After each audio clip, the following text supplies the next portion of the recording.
Spiga. On the beat, bitches. Bonjour à tous les gars, bienvenue sur la chaîne Spiga DJ. On se retrouve aujourd'hui pour un petit tuto concernant la configuration d'une platine CDJ 2000 ou 3000. On va voir que c'est à peu près similaire, hein. La config de base quand on arrive sur une platine, partir sur les bonnes bases quand on est sur du matériel Pioneer. N'oublie pas de t'abonner si ce n'est pas déjà fait, de lâcher un petit pouce bleu, ça m'aide énormément pour la chaîne et pour son référencement. Et active la petite cloche aussi, c'est super important pour moi. Tout d'abord les gars, laissez-moi me présenter, je suis Spiga, DJ producteur. J'ai été DJ résident de plusieurs clubs, bars à tendance house. Maintenant, je me dédie plutôt à la production de house, de tech house, visant des gros festivals, des gros clubs. Donc reste connecté parce que dans les prochaines semaines, les prochains mois, on va commencer à parler de production musicale sur la chaîne. D'ailleurs, en parlant de ça les gars, je viens à peine de sortir mon premier single Latino Tech House. Je te laisse le lien dans la description juste en dessous si tu veux l'écouter. Voilà, n'hésite pas et faites-moi part de si ça vous a plu dans les commentaires. Tout d'abord les gars, si vous n'avez pas vu ma petite vidéo sur les branchements, je vous laisse le lien en haut à gauche, elle devrait apparaître parce que je pense que c'est important quand on arrive sur du matériel. Donc j'ai fait une vidéo sur ça, n'hésitez pas à cliquer dessus si vous ne l'avez pas vu. Du coup les gars, on va commencer et on va voir comment bien configurer sa platine CDJ, que ce soit une 2000 ou une 3000. C'est parti. Première chose que vous allez faire les gars quand vous allez arriver sur la platine, du coup là on est sur une platine 2000 Nexus, CDJ 2000 Nexus.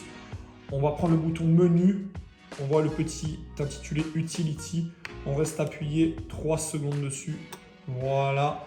Donc là on va arriver dans tous les paramètres de la platine, donc on va voir comment bien la configurer. Alors on va commencer par un truc qui est bien important, c'est le numéro de platine.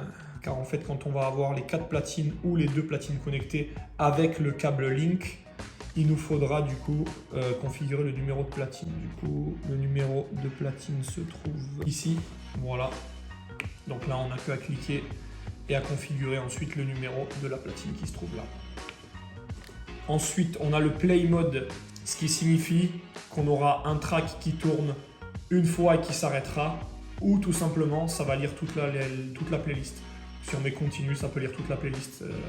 À chaque fois qu'un morceau s'arrête, ça continuera. Ensuite, on a le sleep flashing. C'est ce qui permet d'avoir la platine qui, du coup, se met à clignoter quand on arrive à la fin du track. Voilà. Donc ça, je vous conseille de le laisser sur on. C'est quand même pas mal. Voilà.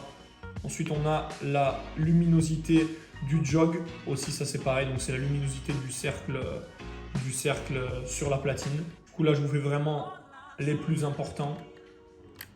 Ensuite, bien sûr, on a la version, donc toujours avoir une version mise à jour. Là, on est sur la version 1.43 sur les 2000 Nexus.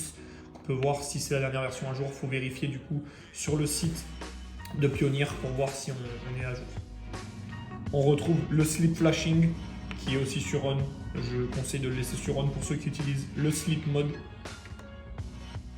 Après, ce que je conseille quand on arrive sur une CDJ, que ce soit une 2000 Nexus 2 ou 3000, pour des artistes house, en général, ce serait toujours laisser le master tempo on.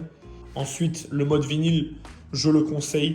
Donc là, on a le mode CDJ, laisser la platine en mode vinyle, car ça peut être toujours important. On a toujours besoin du mode vinyle. En tout cas, quand moi je mixe de la house, j'en ai besoin. Le tempo range 6, 10, 16 wide, je conseille de le mettre sur 16. Voilà, les gars, donc sur la CDJ 3000, on reste appuyé sur le bouton Utility et on arrive sur le même menu. Il y a un peu plus de fonctionnalités car la platine a plus de fonctionnalités, mais voilà, c'est le même principe que sur la CDJ 2000, sauf qu'on a en plus de ça des petits quantize value, c'est-à-dire qu'on peut changer la dureté du quantize, la précision du quantize.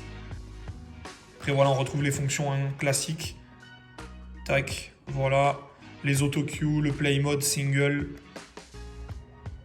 Après, on a aussi une précision sur le beat jump. Donc là, on peut changer le beat jump.